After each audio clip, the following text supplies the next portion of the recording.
Everything's on the line here between Team Naventic and Team eStar Gaming. I mean, those guys are now in the deciders match here during this Heroes of the Storm Summer Championship live from Jönköping, Sweden here at DreamHack Summer. And this is going to be 1 in 10 series because during the second group stage, the loser of this deciders match is going to fall out of this tournament pretty much, and they won't have a chance to actually qualify themselves for the playoffs anymore. So they will have to try at a different time, probably the fall season. So guys, everything's on the line for the last remaining North American team, whereas of course for China, we still have X team in Group B. But how important is this really, Jay-Hao? I mean, this is huge right now. Naventic, obviously, they made a roster swap to bring in somebody new. They had high expectations. They stumbled a little bit along the way towards the end, but now this is their tournament life on the line. This is their opportunity to prove who they are, what they're about. And I know they had to be watching that last series between MVP and eStar. Is that going to be enough for them to draft as well as they should and be able to play as well as they should? I mean, that was just an intense series that we just saw. How much did eStar, how much of that momentum did they lose after that last game? Absolutely. And of course, to display to you guys how long this road to the Summer Championship was, we're going to take a look at another graphics and show you from which regions we actually have teams and had teams, of course, because some of them were actually already dropping out. There is a big prize pool offered by Blizzard, of course, 500K total. The winner takes home 150K. This is by far the largest prize pool that any DreamHack tournament has ever had. So Heroes of the Storm is definitely a big fish in the pond here in terms of prize money. And every team would like to have a bite of it, that's for sure. However, only one can get the big prize, if you will. And the victor of this best of 3 series will get one step closer because they will then be in the playoffs for sure.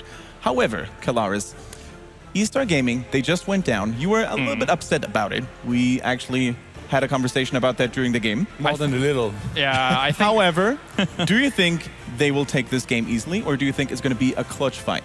So, looking at that past draft, I was, pretty angry. I don't think they're going to end up going down the same kind of lines as a similar draft to that. I think they felt they had to pull something weird against MVP Black to beat them on that map, and I don't think they even did. I would have rather seen an even match. But against Naventic here, I think eStar is just going to draft normal, say we are by far the favorites going in terms of strength and mechanical strength. So if we just draft normally here, we're going to be in a good spot. Pretty much no more hook experiments, right, Todd? I don't think so, no. It feels like actually both teams have a lot in common. They both kind of were made to look sort of bad versus MVP Black, and they both beat PBA. So I guess we get to find out which one of the two is better now. Naventic, though, when they looked bad earlier, they looked really bad, I thought, like with the draft and then with the play in their series against MVP Black. So even though I guess we just saw an 8 minutes 20 game, so it feels like MVP Black were just too good for everybody. And now these two teams might be actually decently matched against one another.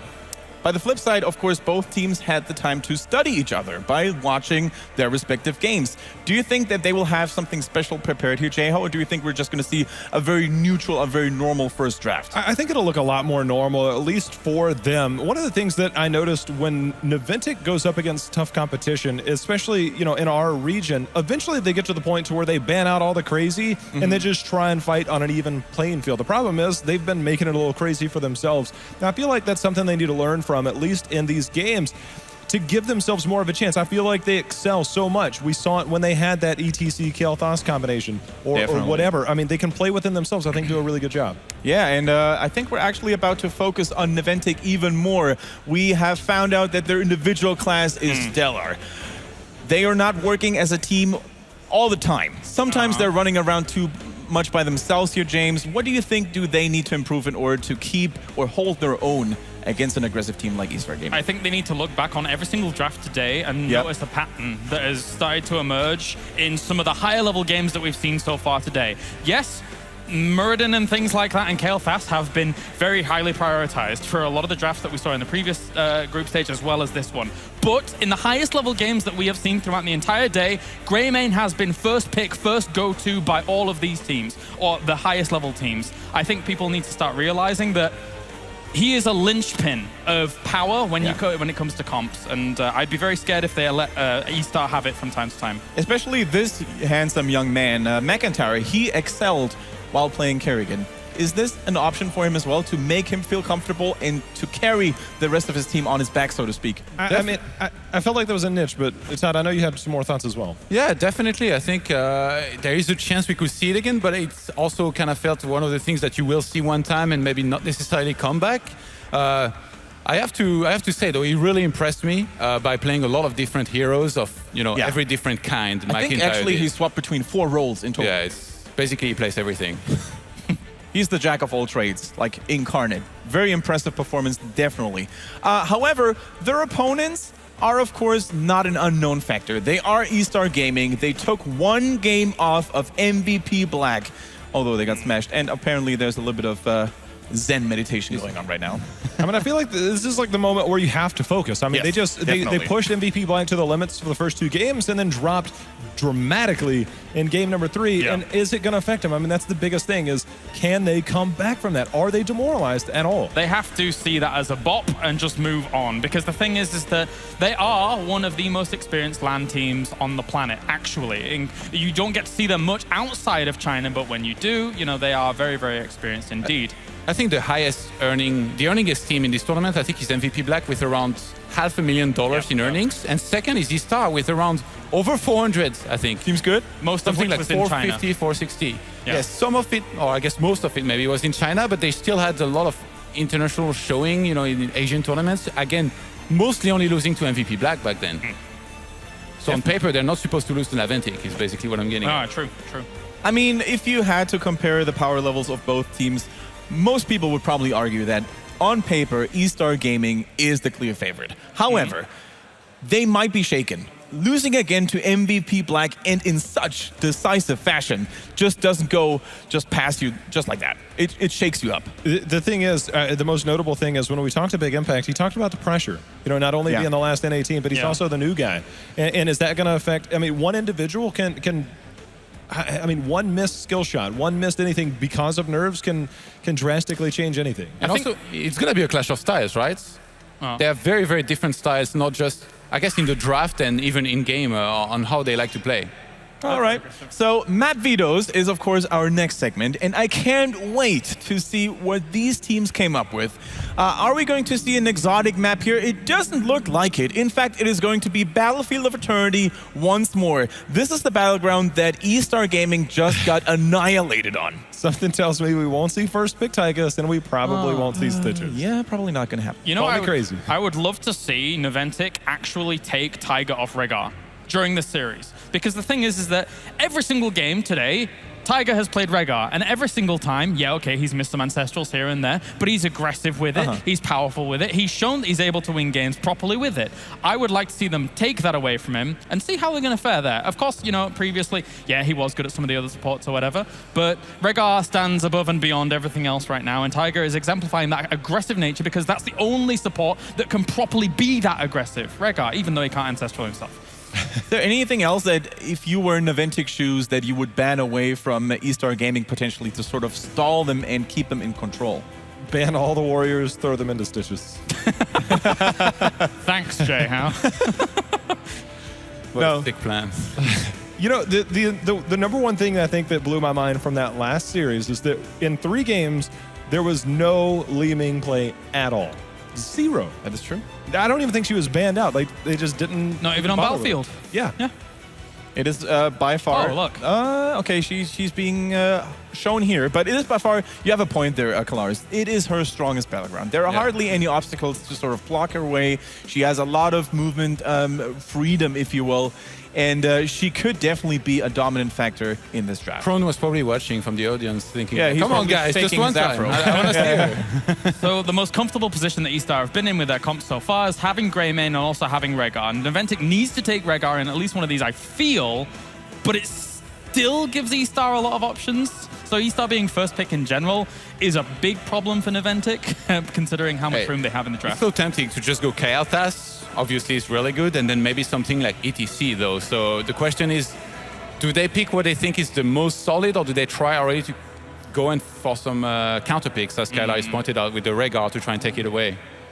Yeah, the thing is, eStar Gaming, they just demonstrated to us that they can play a variety of styles. The all-on aggression style, but also a little bit more of a patient approach. And that actually got them the victory over MVP Black in game number 2. So I like your point there, Todd, and it looks like, you know, Team Naventic, they're going for a safe route. They're picking strong, solid hero as a warrior and as an assassin. You know, actually what this does is that if eStar Gaming goes for ETC, there is already 2 guys to cancel the mosh pits.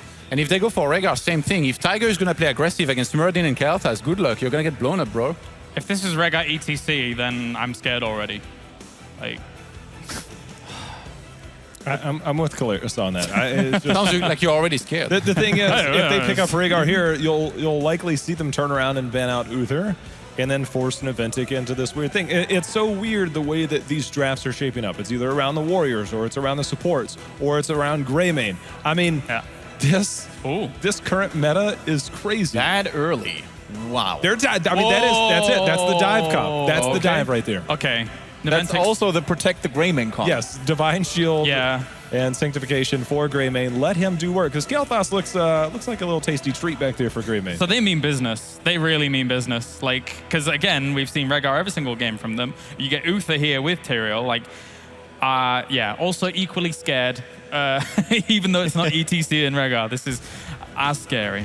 But like it feels like, you know, the plan has already been revealed here with these 2 picks. So Naventic, I guess they get a good opportunity to really give some serious thought on what they should ban to try and weaken their opponent's composition.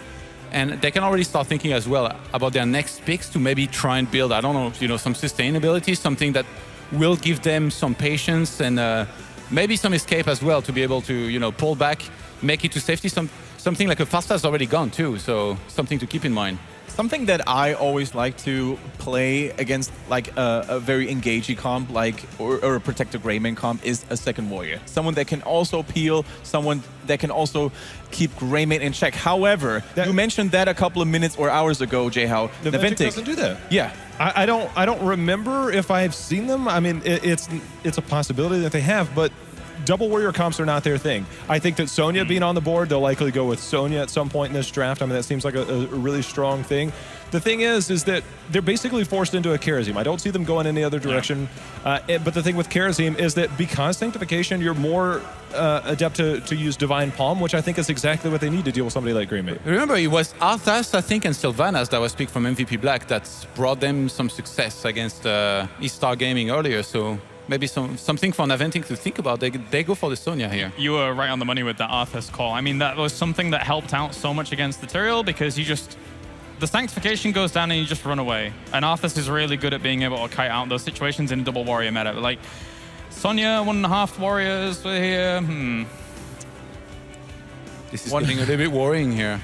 Yeah, Naventic. I actually can't think of a hero that would fit them very well to make this look less scary. I know Zul is kind of weird because that puts you with 3 melee up front, but Zul does so well to deal with the dive-heavy comp. He's able to put so much on there with Greymane, but Whoa! Tychus, round number 2 on Battlefield of Eternity. Was about damn time that he reappeared. I like Tychus. To be honest, I don't like playing the hero myself, but I love the dramatic or the drama that he brings to the battlefield, right? Draken Laser, Commandeer Odin, you never know what to expect, and you have to play around that quite well. What do you guys think for a healer then? Is it Rhaegar guaranteed, or could we see like a Malfurion from Naventic? Rhaegar's already off the board. I feel like it's got to be Kharazim to go into this last one. You don't like Malf here to try and... What, man? I don't know if you're joking. There's no way. Malfurion cannot keep up with Greymane. That's too much damage too quick. And anybody that He's not a burst healer. No. I'm so surprised the Anubarak ban was an Anubarak ban and not an ETC ban, considering the past comps that we've seen from them and considering the power that it has behind it. But, you know, they got ETC and they got Sylvanas. So. The problem with Kharazim here is if he gets stuck in that mosh pit, you got to rely heavily on Kael'thas. You better hope he has that gravity lapse up, or Tychus is in a deep enough position. But Morales! All right, they said no Kharazim. We want to play safe, play back. All right, a little bit of a Merry Day influence here, possibly. I'm telling you, they study MVP Black. I mean, Tychus, Morales. Admittedly, Lieutenant Morales has worked on Battlefield of Eternity. Plus, she is also a formidable weapon against ETC's mosh pits. Who used her on Battlefield? Merry Day. MVP Black. Yep. That is very correct, Jay-How. The thing is, can Kenma do what Merry Day successfully did? Kenma's stellar. Kenma is a stellar healer. He gets involved in a lot of aggressive nature with their dive and a lot of stuff like that. And I think that's some of the times that it might make him look worse or not as good as he is. But I can tell you one thing, he's one of the best. He's definitely one of the best without a doubt. It's just he plays to his team's play style, and he commits to fights that might be a little bit more difficult. But him on Morales, I've seen it before. He's wonderful at it, and this will allow him to stay back and be a little bit safer and really allow him to shine.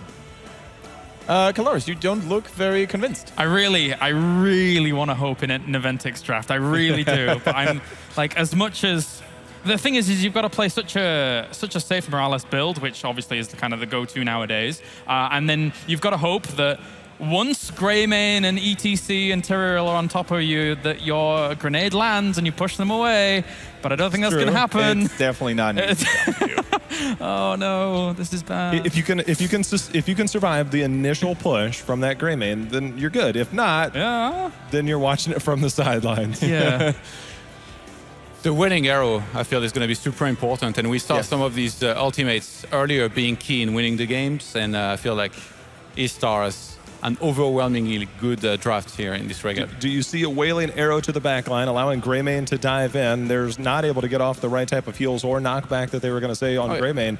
It's a perfect engagement comp for them. Everything's going to line up perfectly. They have to execute it, though. They have to execute. Yeah. I'm really worried for Naventic when it comes to eStar being able to chain their invulnerability abilities together. You use the Divine Shield, you use the Sanctification, and all of a sudden running away from those guys won't be as easy, especially not as a Lieutenant Morales. Greymane just doesn't die in this game. Yeah. I don't really foresee him dying too much. Unless they're able to land a good rotation stun, but you don't really rotate on this map. If Sonya gets on top of him and Tychus, I mean, yes, he has Divine Shield, yes, he has Sanctification, but when those aren't available, if they're on cooldown, or if they wear out and they are able to get a knockback, I mean, God, Faustad would have really helped them out a lot with that Mighty Gust, but they're going to have to deal with it. I mean, even then, Sanctification would have kept them on top of them, but I'm okay with both drafts here. I'm more than okay with both of them. What do you think in terms of heroic abilities here? I mean, are we going to see a stim drone or a medevac for safety purposes? Because if you watch some of the highlight videos on YouTube, there are these certain plays where Lieutenant Morales uses the medevac to actually escape from an onslaught. The Kendrick Swish place of the week? Oh, no. Oh, no. You were the ones. I'm not doing that. No, I'm not. I won't even react to this. I was thinking Medivac, personally. Yeah. What about you guys? Yeah, Medevac, go ahead. It has to be, I feel. Like, not only is it going to get dived on, you can use it as an artificial ice block, but also, if Naventic want to win this, they have to be so on point with their coordination, using Medevac to their ability to be able to rotate from top to bottom. Like, it's a fantastic map to use it on, because top to bottom distances are so far. If you can use Medevac to exploit that and leave your opponents trailing in your dust, as it were, then great. But if not, then nah. I'm just going to say this. Naventic's here for a reason. Yeah. They're here for a reason. Huh? They can pull it off. I know it's crazy. It's going to be a difficult task for them to do against a team like eStar, because eStar is so good. But Naventic is here for a reason, and I do have faith in them able to pull off this comp against this composition. And something I always wanted to mention here as well is that I had the chance to talk to their manager. I actually met him at the venue. And the reason why they looked so shakily against MVP Black was, he said, they didn't even prepare for it. Because if they had prepared, like, say, half a day or even an entire day, only to lose against MVP Black, that would have broken their morale. So instead, they focused on the other teams, like eStar Gaming, for example, or PBA, and that's why they look so strong. I think they can definitely step their game up and come up with a really good strategy. I don't think they just picked that lineup and hoping for the best. I think they have a plan behind it. You know, I was talking in the back whilst we were watching the other games, and I actually legit think that there is a potential Naventic could upset eStar. Yes. But it's like a 20-80, maybe even worse than those odds. Because they do have the coordination when they get going. They are able to do that, and sometimes eStar goes weird with draft. Let's not talk about that bit. But even on form, I think there's the smallest potential. But it's so hard to see in this game. It's so hard to see with Morales being at the back and hoping. I mean, weird things have happened throughout this tournament, Kalaris. PBA beat Gale Force Esports in the first group phase. I think Gale Force Esports beat Gale Force Esports, but... All right. Savage. I mean, I'll do what I can. I mean, look at Kalaris here. He's not paying his respects to the North American teams here. Come on. I've been in esports for too long. Nah, it's fine. Wait until you hear Caldor about the, with the European bias. Right. That's going to be great tomorrow. It's going to be fun times. Just for the record, we pointed out the experience from eStar. There's a lot of guys between Kenma, between Zuna there. Yeah. That's a lot of experience in itself, and I think that can help keep their team calm. Brothers on a team. Brothers on a team, How often yeah. does it happen? There is not too many teams or players that are brothers and play at such a high level. You know, last guys that I can think of were Lustifront and Vortex. Well, I think in Tempest, they have brothers as well. I think so, yeah. Yep. Team Tempest, of course, from Korea. But you're right. I mean, having the chance to play with your brother, who you probably know very well, is, of course, a boon that you should never disregard. And it's going to be interesting to see how well Zuna and Kenma can work it out. They did it in the past. They were the champion of the first NA regional. And some people might say that they actually didn't really lose the second one because they threw it. So The coordination, I think, between your warrior and your support are huge. And the fact that we've seen Zuna a lot more on the warrior, and of course Kenma plays the support. Yep. They're on a string together when they move. That's why I said a lot of times Zuna likes to be very aggressive. And then we see Kenma try to follow him in. And sometimes that can be Kenma's downfall. And I think that with Morales, maybe Zuna will play a little bit more cautious role and allow him to, a little, like I said, shine on the back of Morales. But it's up to the rest of the team to keep Kenma alive because Morales is going to be so fragile with Greymane diving in. That can be the biggest thing that could either make or break this composition. I feel that they just have to kind of, Naventic has to draw fights out and draw situations out. Of course, on the other side, Uther, sustain-wise, will not do anywhere near as well as a Morales if the fight goes long. But obviously, we're going to see eStar try and force those fights as quickly as possible and get on towards them. So there is poke on the side of Naventic. There is a potential sustain on the side of Naventic if they can keep their back line intact. If they don't, for some reason, someone strays off to another location or if a really strong flank comes around, it's going to be up in the air in that regard. And I mean, PBA sort of tried to do the same against a Team Naventic, right? They tried to force a fight to end it very abruptly. However, Naventic was a little bit too clever to actually fall for this trap. However, eStar Gaming, they are the masters of aggressive playstyles. They know exactly how to force the fight, how to win it, and how to capitalize on that victory. Naventic is looking to overcome a very hard obstacle. It seems like both teams, by the way, are very momentum-based teams. Like whoever, I think they play very well from ahead. But if whoever falls behind here is going to, especially like eStar, they just lost the series and like they lost the game in 8 minutes 20.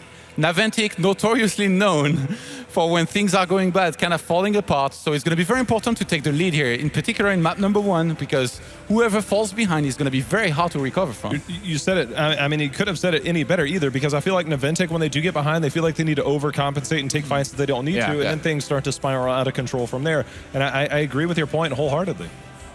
They're looking good, though, especially McIntyre. That looks good. Hello, Kenma. Yeah. Kenma, too, feels very comfortable, obviously.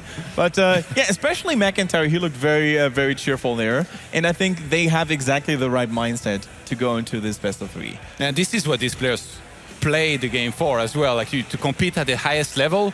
They've been waiting for this tournament for a while, I'm sure. They've had a long travel, and again, this is where it's all going to matter the most. The team that loses here is out. They're just going to have to chill for a few days. I guess watch some awesome heroes, but I'm sure they'd much rather be playing in the tournament still, right? Oh, yeah. By the way, while we're seeing that beautiful trophy over there, feel free to use the hashtag HGC and let us know what you think, how heavy that thing is. Because it's definitely a little bit of a surprise there. So let us know, hashtag HGC, and I can't wait to see what you guys come up with.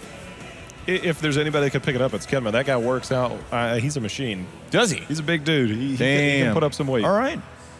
Maybe he wants to prove. That would certainly be a good goal of motivation, right? You want to be able to Show stem off it your all up. strength. That's the only reason he wants to win. No money. He just wants to lift the trophy to show off. All right, guys. I think we have waited for long enough, and the teams are now officially ready, and we are going to go through some quick predictions. I feel like Naventic would have to win the draft very heavily for them to be favored against eStar, so I'm going to go eStar all the way here in this map number 1. Right. Every single one of my predictions today has been following my head, but this time I'm going to follow my heart and do something crazy. Let's go with Naventic. I'm just straight up saying that I think that one last series might have affected one team where the other team has momentum. I'm going with Naventic. And how could I actually disrupt the Western Pride? That is, of course, going with Naventic. I'm actually following suit here, and I think Naventic has what it takes to win this very first game and cause a little bit of an upset. For now, though, we're going to throw it over to the casters Gillyweed and Dreadnought.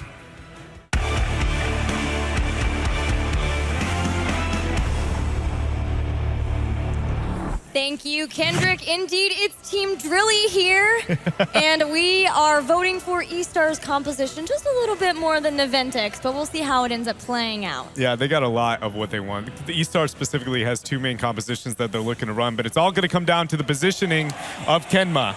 Well, speaking of Kenma, let's introduce his team, and that is Team Naventic in the blue.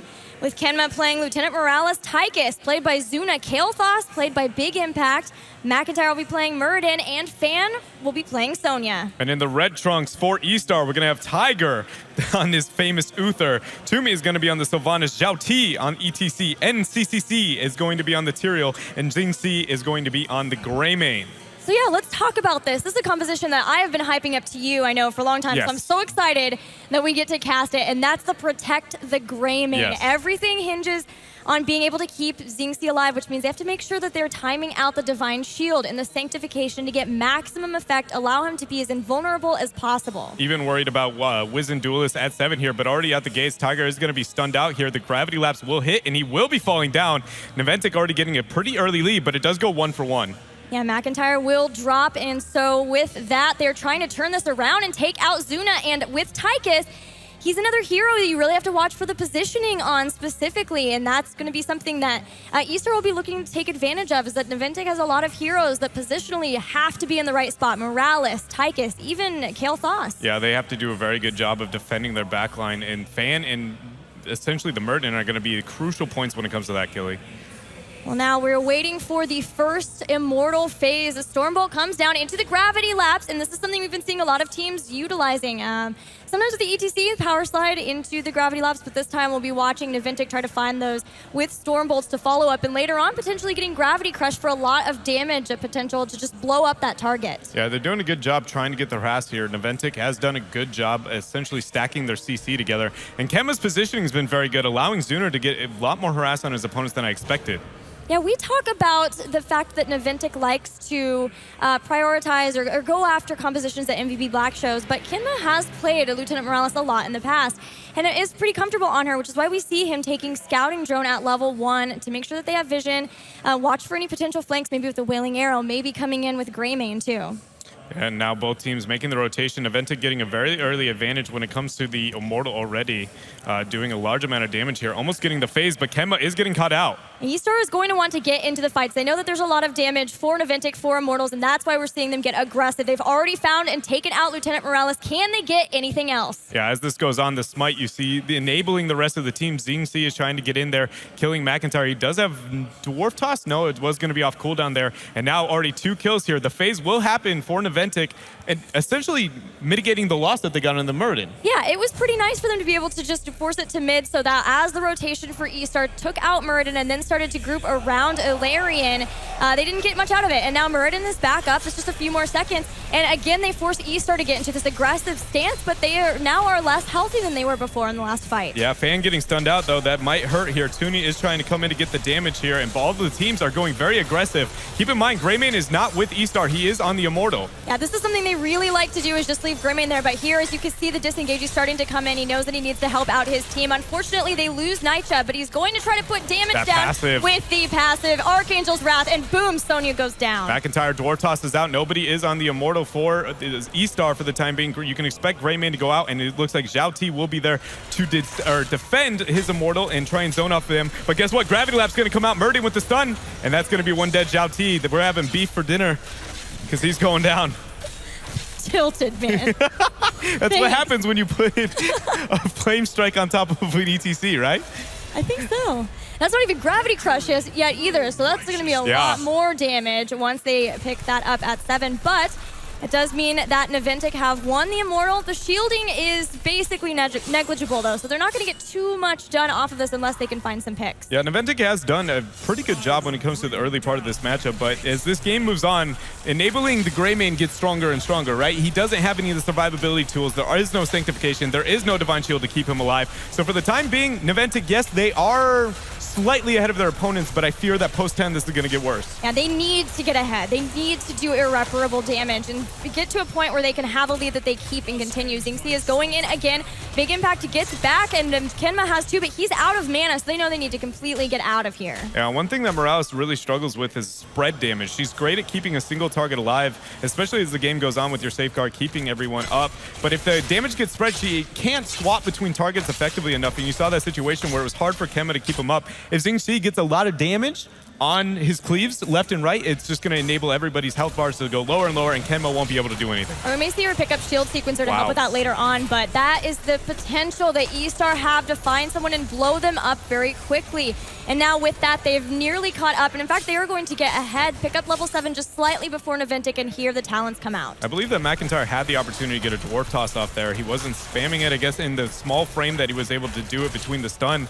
And so now eStar punishing appropriately here with the Sylvanas, and Zhao T is taking a lot of damage. Kinma is thinking about what he picks up at level 7. Tiger's already grabbed Cleanse on Uther, but there are some different options. He could have went for clear, but I think, yeah, with all of the potential lockdown between Uther and ETC, it's just too scary, especially as it's already been shown how fast eStar can blow someone up if they find him. And the clear, you'd have to time around the Sanctification that we can expect to come in, so it is one of those situations where it's probably safer to just take the easy route in here. But both teams backing out, getting their Shaman Camp, timing it with the map objective.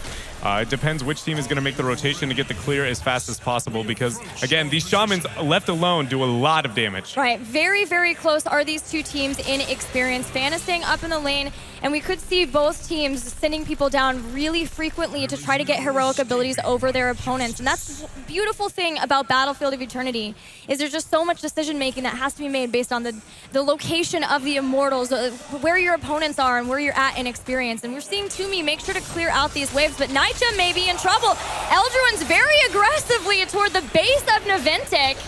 He's not going to have the cooldown up for some time. He's trying to just buy as much time as he can, but his allies are not onto the Immortal quite yet. Yes, they are going to be getting onto it now, but far too late. Not getting that free harass for eStar, so great rotation from Naventic. Hopefully they can capitalize. But they do have Toomey in the bottom lane, starting to put pressure on the fort, helping her minions out, get to that fort, and maybe force someone from Naventic to come down and deal with that until eStar can get Naicha back up and back to them. They're just trying to buy time too. Yeah, the main goal right now for eStar is just trying to buy as much time as possible to get their entire team together. And Naventic didn't capitalize on that single kill here, so they've done a very good job getting that delay and now getting aggressive. Zhao T's trying to get on the backline, zoning Kenma from his allies. But big impacts there to protect. Gravity Lax picks him up, and ETC is going to drop, so now they've got an issue with the staggered death timer. Naicha just gets back into the fight, and Zhao T is down. Yeah, now Naventic will be aggressive onto the Mortal. They, again, are doing really good. The minute that eStar dives in with Zhao T, they've seemed to be able to focus fire him very, very well here. Now getting the aggression. One more is going to be falling here. Really good job. Tiger is going down, but Ken was trying to withdraw. And eStar is really, really, really trying to get onto Kenma and take out Lieutenant Morales. They will finally do that, but they're going to sacrifice a third hero just to try to get this, make that 4 as Nitro gets taken out again. And I feel like maybe if they had just been a little more patient, waiting for those heroic abilities, so Greymane could have gotten some stuff done, but they take out Muradin. Yeah, that helps. And they didn't even have low 10. And being able to secure that, forcing Naventic to get back, allows them to be able to get 10 on their own. So what was a very rough situation, because Naventic didn't focus fire onto the Mortal, now they are on the back foot a little bit, allowing them to get up all 5 members and having level 10 here. When it comes to the heroics, so nothing surprising across the board. We did get the medevac dropship, since that's not necessarily the most common hero, but outside of that, everything is exactly what it was expected. Yeah, again, it gives potentially some more survivability if Lieutenant Morales can get out of there. Also allows her to maybe go back, heal up, and come back into the fight, or get back in fast if she does get focused down, as well as just getting close to the objectives and rotating between them faster for your team. Now's the point, though, where eStar's composition really comes into stride. Already getting the pick here onto Fan. He's not going to be able to survive. He is going down. Now see if they're going to be able to capitalize here. McIntyre trying to anchor. There is the Storm Bolt on Tiger, but that is Uther, and he just heals himself right back up. Nitro starting to try to get body blocks in, and they say, okay, if you won't fight us, the mosh. 4v5, here comes a big mosh. They use the cleanse. Zuna gets out, and they're trying to pull eStar back out of this position. Wailing Arrow hits Kael'thas, and Nitro is going for him. And Gravity Labs might just save his life, but He goes for the throat, takes him down, and here comes Sanctification. That's the protecting of the Greymane. You saw it there. Go for the throat, secures the kill onto Kael'thas, but it's not going to matter when you have such invulnerability. eStar with their famous strategy here, now rotating onto the Immortal. And that's a lot of stacks for Wizen Duelist. Xingqi's starting to power up, getting to the next level. But they're going to start focusing on taking down Ilarion, at least getting to the halfway point before they go back and maybe heal up. But there's a Hammer of Justice on Zuna. And with not all of the members here, they're trying to at least bring some people down from eStar because they are all low, but aren't quite able to do it. That was really crucial for eStar with the Draken Laser. Actually, Zhao T might be falling down at this point. He has no mana for a power slide. There should be a grenade available, getting the knockback, but it's not going to be in range. Zuna can't secure the kill, but they're now going to be able to move on to the Immortal with a huge advantage over eStar. This is going to be very, very healthy. Yeah, this is close. Look how fast Bel'Eth is getting burned down, and eStar have to come back into this fight before they fully healed up. They're not going to get the Immortal, but maybe they can get some kills right here, right now, so that the push isn't as much. They're all very low and still being the aggressors, even though Sanctification is not off of cooldown quite yet. But again, being able to try and get that phase with the laser down because it was going to be able to secure a lot of kills. eStar did a good job of getting the zone, but after they lost one, it wasn't going to be enough. Great focus fire here coming in for the engage. Yeah, Nitro is pretty low here, jumps back to Eldruin, and the defense has got to start. They have a lot of people who are in the melee position. They have a couple of people who could start trying to throw some damage down onto Ilarion. Nitro is going to have to full on go back, as is Zhao T. And this is the problem, is they used their well taps just to get back in the fight, lost a lot of health again, and now they're facing a tough defense at this moment. They have done a decent amount of damage. Great cleanse onto Toomey there to be able to keep him alive. Stun's going to enable that as well. Keep in mind, Sanctification is up. They're going in very aggressive here, but the slam.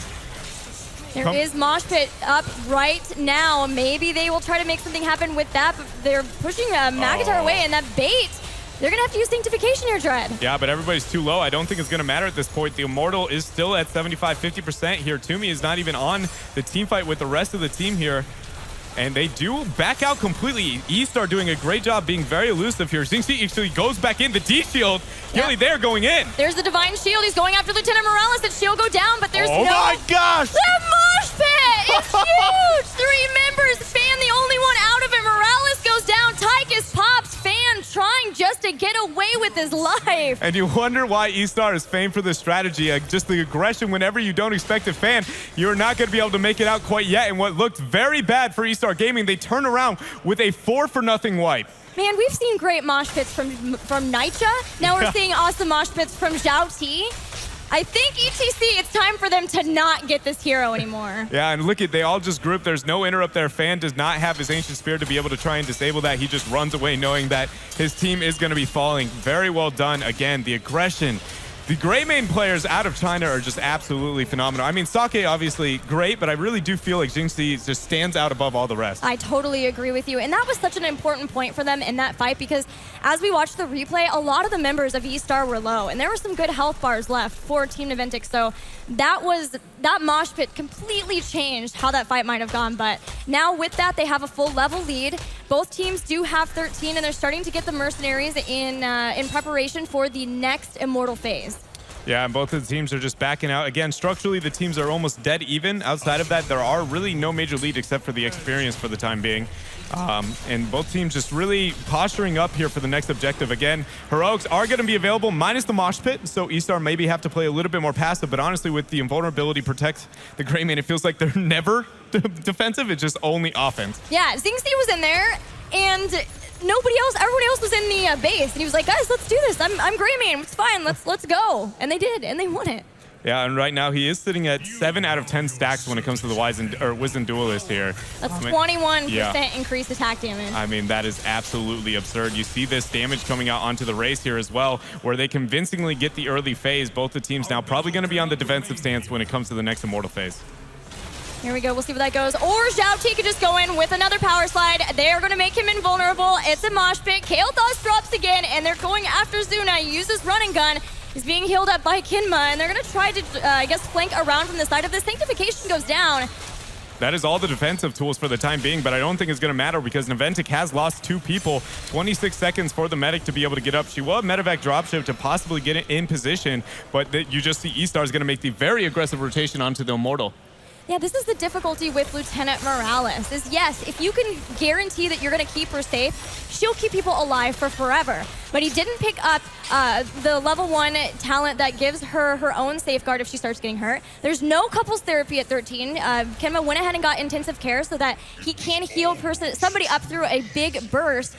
But you can't heal yourself. You can't use Healing Beam on yourself. He has no survivability tools on his own minus the medevac dropship and is clear, which again, with the mobility enabled through eStar's composition is going to be very hard for him to rely on that. And now with a 2-level lead, 16 tier advantage, and a very healthy Immortal, expect eStar to be absurdly aggressive here. But great pickoff from Naventic showing signs of life, even though on the back foot, Gilly. They get to me, but Big Impact's going to drop too. Xingxi is still in there, but he goes down. That's a reset on stacks, and that's exactly what Naventic needs to try to get back in this game. Yeah, and eStar actually popping the Sanctification here. Dwarf Tusk going to come out onto Tiger, secure the kill here with the Uther Ghost up. I don't know if they're going to be able to secure one more kill. It will not. Meanwhile, the Immortal is throwing at the front wall here on the keep. They have done a great job for Naventic, but they are going to lose structures. They had both Divine Shield and Sanctification up at the time that Xingxi went down. So I'm not sure if there was a miscoordination about whether or not he was going to get out of there. But that's really nice. It's at least a little bit of breath of relief for Naventic that they were able to reset those stacks. Unfortunately for them, they're still behind a level. They're behind a talent tier, although about to get 16, and they've taken some significant keep damage. Honestly, that couldn't have gotten better for Naventic. Not even for the sake that they would have been threatening a keep. I think the most important part is honestly just resetting the stacks onto Greymane. Yeah. Because he was doing, what was it, the 21% bonus damage at that point into the game, and how much their composition relies on the Greymane being fed and just really effective in these team fights. Naventic now caught up not only in XP a little bit, but then also, again, the reset on the stacks. And that feeding of Greymane isn't just for heroic damage, too. It's just basic attack damage upped. And so that's why they were burning down Immortals so fast in the phases, too. And they might have just found somebody else, too. Gravity Lapse hits Toomey. Toomey just got back up, and now he's going to die. They're using medevac dropship just to allow Morales to escape and Big Impact. But with the Sanctification, the medevac coming out at that point, not allowing the healing coming out from Kenma on the other targets, but it's working out for the time being. Everybody on these health bars just getting very low, kiting around. eStar doing what they're known for best here. NC looks like he's going to be falling down. Xingxi's trying to secure a kill. Tyrion's passive's going to get a lot of value, and the mosh pit, Gilly. Oh, the mosh pit, Divine Shield on Xingxi, 2 Hammer of Justice takes out Sonya. Kael'thas goes down, only Kenma left. That's a 5-man wipe. Huge. That was so painful to watch. Again, eStar, every single time you think you have their health bars low, you can be the aggressors, they turn around and say, guess what? Greymane's still alive. That's not going to be it. We have a mosh pit. We have the tools. We're going to go in. And we have an instant replay. 4v5. And they're all basically dead. eStar just showing you that they know exactly how much they could do, how much they can still do, and if they're able to win fights like that and team wiping off of that. And I mean, we brought it up a little bit before. It's not even, it's more the composition. It's like great. They are famous for this good style play. It's one of their 2 main strategies through all of Gold League and have been very, very dominant with it here. And so I feel like Naventic now felt like they had the tools to be able to deal with it. Might be questioning whether or not they overestimated or underestimated their opponents. What I love too in that fight is that they knew they could do more because Nitya was going to go in with Archangel's Wrath. And as the lockdown, they hit a lot of people off of that Tyrael trait. And that brought down the health bars pretty well for them to be able to finish off that team fight. But the early Gravity Lapse here, no combo is going to be available for Naventic for some time. And keep in mind, the Immortal is already half completed here for eStar, so they're in a great position. They've brought it down to halfway. Now Naventic's just trying to defend as best as they can, but there's a big mercenary push on top, and this will start to put keep damage on if they can't go stop it. But they know the minute they rotate to that, eStar's going straight up. Yeah, they just need to buy time. eStar doesn't have to do anything here. That's a Shaman camp with the range camp as well here. That will be a keep over a matter of time. So you see them on the back foot just getting the delay as best they can, waiting for Naventic to be able to make the mistake here. This is so bad if you're in Naventic's position. Mosh pit ready in 7 7 seconds. And then I think we're going to see Zhao T pounce, especially if he could see some of those members grouped up. They've really been able to find the exact location where to place those to make sure that they're able to keep them going. That, or they cleanse out any stuns. Yeah, but look at this. Your keep is going to be falling down, Naventic. Your ability to be able to delay here is not going to matter any longer. If they show in the rotation, which they didn't, Naventic questioning whether or not they want to be going back, that will start threatening the core, but won't do too much permanent damage quite yet. But they're going to be able to get aggressive here. Laser even coming down for Naventic. There's a laser drill. Tyrael is good, but they take out Greymane, and that's it. That's everything for eStar, and they insta back out. Yeah, that was a great job being able to get the pick onto Greymane once more. And now getting a big advantage, going to be able to lock in the Punisher, I believe, for the time being. Very well done from eStar. Oh, they're going to try to go for the fight. There's a mosh pit again. There's no Divine Shield, nothing really to keep it out of it. There comes Morales trying to get out of there, but Big Impact's not going to be so lucky to hop into it. She only goes, Toomey has caught her. Yeah, that's 3 people dead here. What was a 4 versus 5, it's not going to matter. eStar ends up securing these team fights, doing a very great job isolating Kemma, forcing him. That whole team fight came down to they get onto Kemma. Yeah. He's forced to medevac. Guess what? That means no heals for anybody for at least 4 seconds. So then they just go, okay, we're going to focus everybody else. By that point, it's not going to matter. So they're doing a great job here. What looks very, not even that poor, but a little bit of a struggle maybe, is now quite the opposite here, securing top keep, level 20, and now an Immortal. You know, in Game 3, Wolf said, I think we see a mad MVP Black, angry that they lost that one game for eStar. I would also say the same about eStar, man. This fighting is just nuts. And look what Uther grabbed at level 20. Yep. No redemption for him, sir. We're going to have more often Divine Shields with Bulwark of Light, but also it lasts 2 seconds longer now. What is that, 8 seconds? Yeah, Greymane can be, like 8 seconds of invulnerability altogether. Yeah. He's just going to be one fed puppy at that point here. Now with the Immortal having a decent amount of health, I would expect eStar to look to end the game.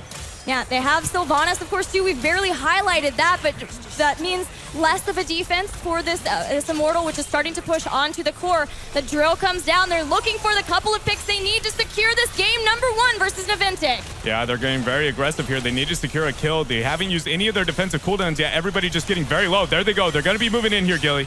Yep, Fan is trying to move back. Whirlwind away. Sanctification has been used. McIntyre is way separated from the team and will try to dwarf toss away. Gets hit by the Hammer of Justice, and that's the first kill for eStar. They're going back in. A second one goes down. The core is falling, and eStar takes out Naventic in game number 1. Very well done from both of these teams, but I mean, let's be honest here. Not only did eStar get the exact composition that they wanted, I mean, they won 3-4 versus 5s. I think 3-4 versus, like, they just didn't care. They are such a great and coordinated team here. And even after that win, look at them, very calm and almost look disappointed in themselves. Man, what a brawl. 29 kills to 14. There was a lot of fighting. There was, and there was a lot of dying on the side of Naventic. That is also true. But with that, eStar is 1 game away from joining MVP Black in the semifinal round, knowing that they've knocked out Team Naventic.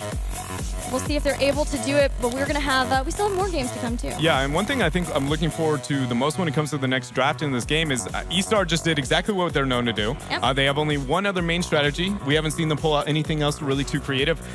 I don't think there's any way that Naventic just gives them exactly what they want after that. They had confidence. They were like, we have the answer. Turns out they don't. And so maybe I just feel like they can't do it again. Well, we're going to see, but I want to hear what the analysts have to say about that game. Guys, what did you think?